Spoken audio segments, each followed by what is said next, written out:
এরকম করে করলে ভাজি কাটে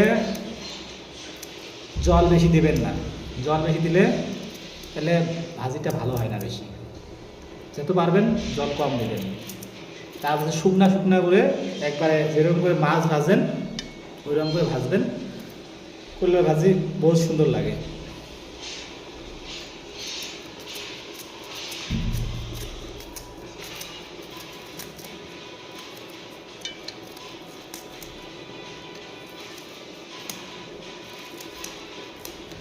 এই জন্যই বানালাম আর কি ভিডিওটা। এমনি ধরেন রান্নাবাড়ি তো আমরা অত জানি না, যেরকম করে মানুষ ভিডিওর মধ্যে বানাই ওরকম তো আমরা রান্নাবাড়ি করি না, তো যতটুকু রান্নাবাড়ি আমরা জানি না, যতটুকু জানি অতটুকু করলাম আর কি। তো নেক্সট ভিডিওর জন্যে ভালো থাকেন, অবশ্যই লাইক শেয়ার কমেন্ট করবেন, ভালো লাগলে আরও দেখাবো আপনাদের, যত আমাদের সাথে থাকবে তত আমরা উৎসাহিত দেবো।